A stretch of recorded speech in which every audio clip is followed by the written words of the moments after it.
Today, I want to do a deep dive into dialing in guitar tones because depending on what videos you watch, you can either make this way more complicated than it needs to or too simple. So I'm going to show you 3 different levels of how to dial in guitar tone depending on how much control you want over your mix. Let me just show you what we have going right now.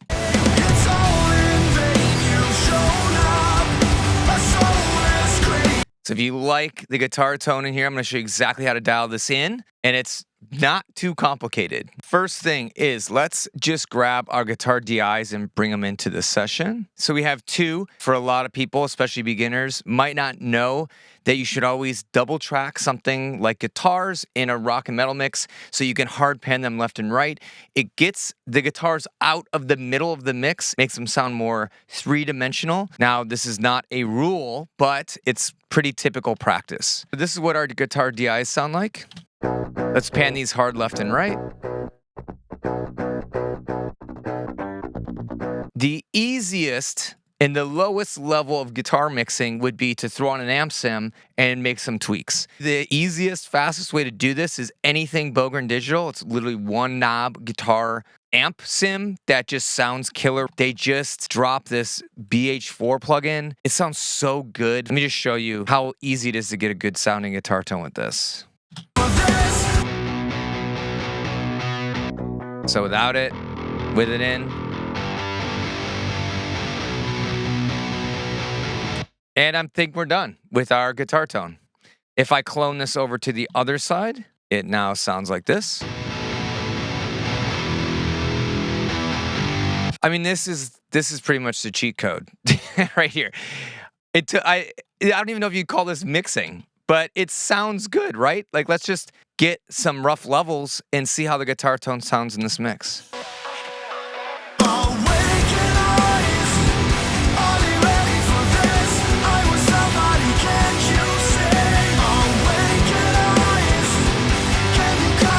Right, I don't know how you could do it any easier than that. I'm not even EQing anything. You can use more complicated stuff if you want more control over your guitar tone. You can use something. I really like this Will Putney STL tonality amp. I think this has a lot of really cool tones. It actually does have one of those Friedman amps in here. Let's see how this sounds compared to what we had before. So this is the tone with this guitar amp sim. It's a little bit sizzlier. I feel like it's missing some of the big bottom end that other amp had. So it still sounds pretty good. When you have these like amp suites, you have a lot of options. You can kind of tune the sound of the guitar tone a little bit more than you could with a one-knob plugin. But if you don't really know what you're going for, you can often mix yourself into a corner, but you don't need to overthink it. A lot of these plugins are so well designed these days that you can really get away with mostly presets. If I were to dial this in, let's just kind of go through and hear what I would do. What I recommend doing is listen to the guitar tone in solo initially. Don't spend a lot of time here. Make the adjustments quickly and then get out of solo and then make the final adjustments in the context of the mix. If you don't do that, you'll have frequencies that are building up without you knowing it. And so we'll cover what to do on the 3rd level of mixing guitars here in a second to address that issue. So let's quickly try to get a good sounding guitar tone in solo very quickly.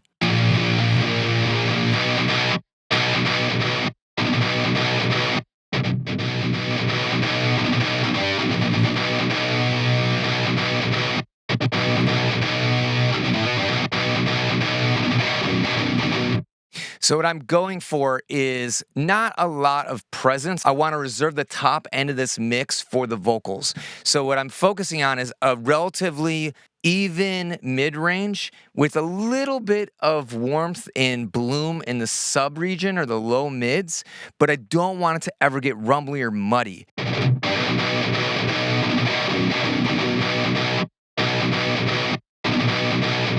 That's sounding pretty good. Let's get out of solo and see how it sounds in the mix now.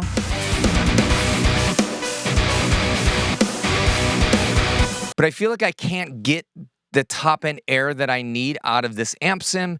So let's just add a plug into our guitar DI chain. But I think if we add a little top end air to this, it's gonna pull the guitars a little bit wider psychoacoustically.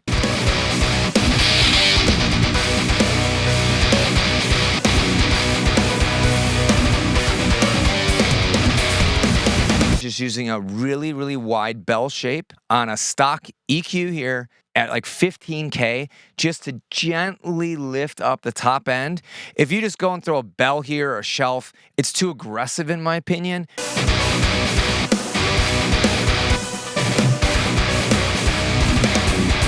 Without.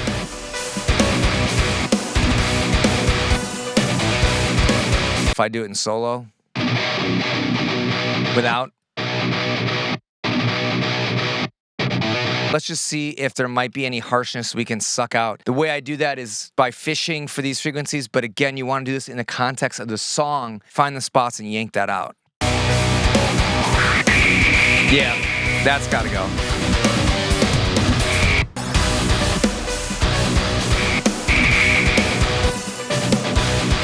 That really helped smooth it out. Listen to what that sounds like when I take it out.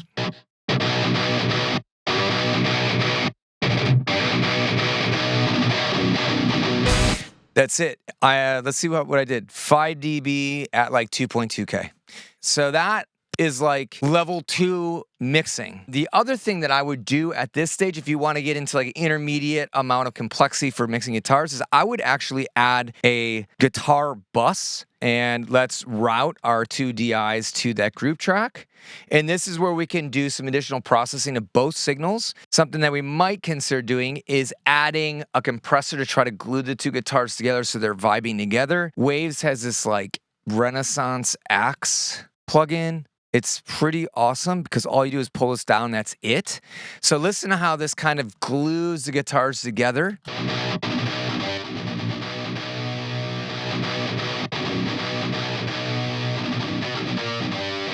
And what this also does is it gives the attack of the guitars a little bit of energy, so it feels more aggressive.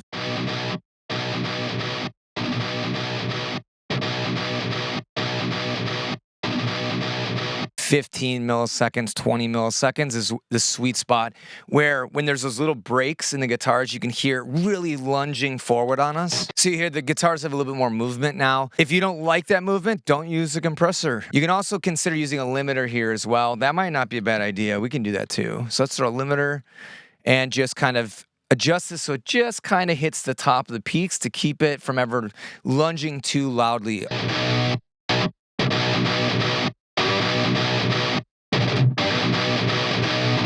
Okay, that's probably fine. Let's hear what our guitars sound like right now. Let's listen to the chorus.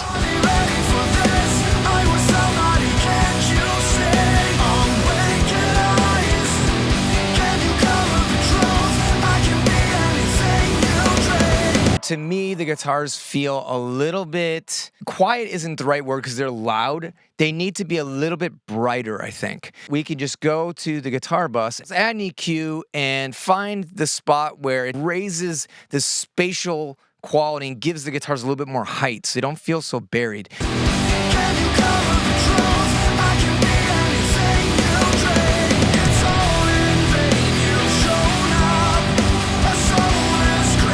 That's all I think we need to get the guitars to kind of creep up a little bit in the mix. Let's also find a spot with our EQ and let's see at what point the vocals feel like they're getting buried, and we're gonna make a little cut there, and that's gonna punch a hole in the guitars so that the vocals have their own place.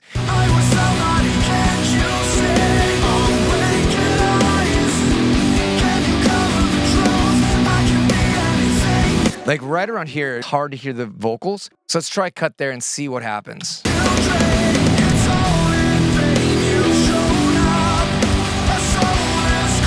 Yes.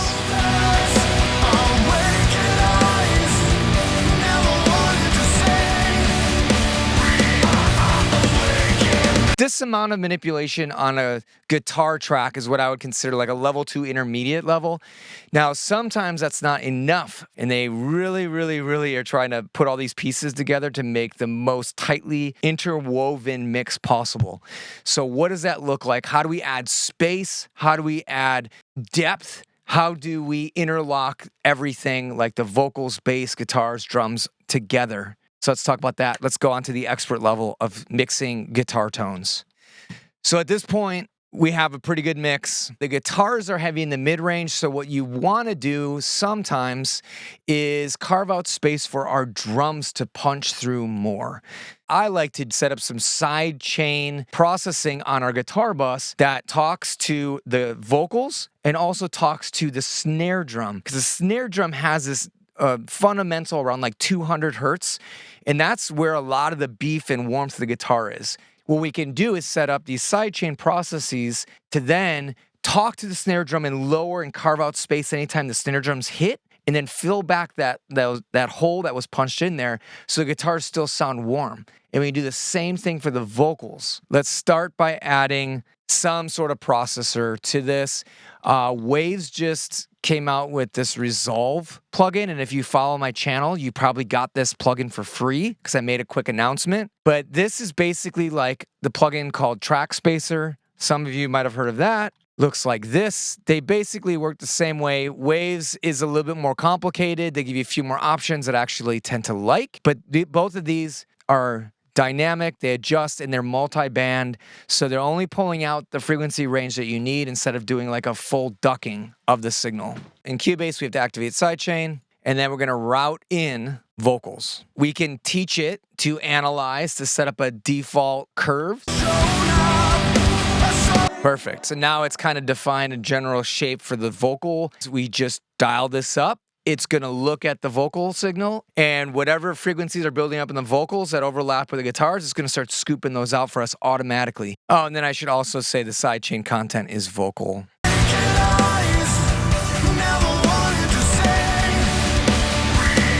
So when the vocals come in, it's carving out all the frequencies that the vocals are using.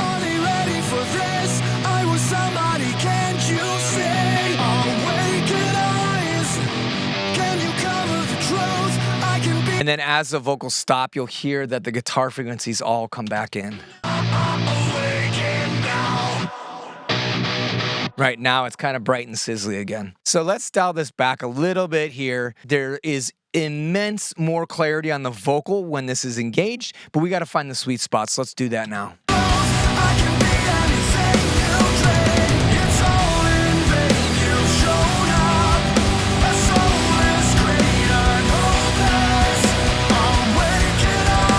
So now those vocals and the guitars kind of fit like a glove. Okay, so now let's deal with the snare drum. All right, so here's just a regular compressor by Waves. We're gonna enable sidechain, and then we're gonna send the snare drum to this. When the snare drum hits, this is gonna cause the compressor to react, and it's gonna duck our guitars out of the way of the snare drum. So we want the attack probably pretty fast. We want it to happen like right when that snare drum's being hit. And then the release will dial in just to make sure that we don't have weird movement on the guitar. So we're gonna be listening to the handoff between the snare drum and the guitars, okay? Sounds like kind of gnarly, right? And we add a little bit of attack in there, just kind of soften that transition a little bit.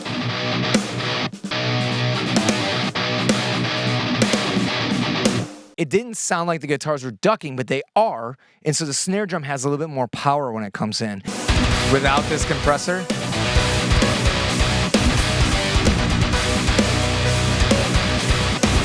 yeah, the snare has like this nice impact now that wasn't there when we bypassed this. It's kind of crazy to think that mixing the guitars right actually will make your drums sound better.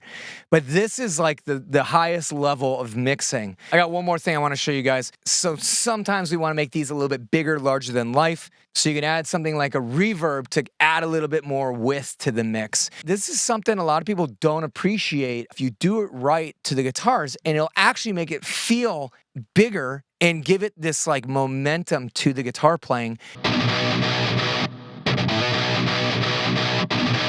I have like a very, very quick repeat here. That is a delay that then gets fed into this reverb engine that we have. where then we dissolve and diffuse that delay signal to give it some ambience and throw the sound out. I also have some ducking going on here, and then I have EQ to carve out any harsh guitar tones that can build up when you have reverbs. And I'm actually going to set it to Y2 because I like that mode better than the analog delay.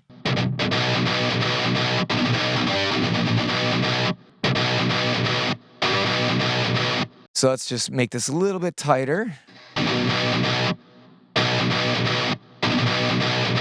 So listen to the change in the stereo width of the signal when I have this bypass and when it's in. You'll feel like the guitars extend beyond the speakers a little bit, and it's adding those psychoacoustic cues to our ears so that we feel like everything's in the same space together.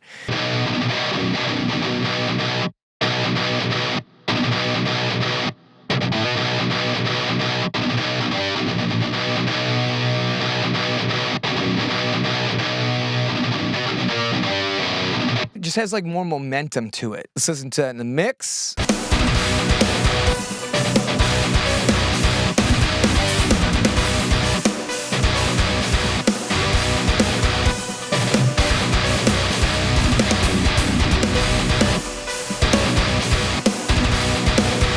So there you have it. That's 3 different levels of mixing guitars and building guitar tones. I hope this was eye-opening. You can make this process as complicated or as simple as you want, depending on your goals and the level of control that you want for your mix.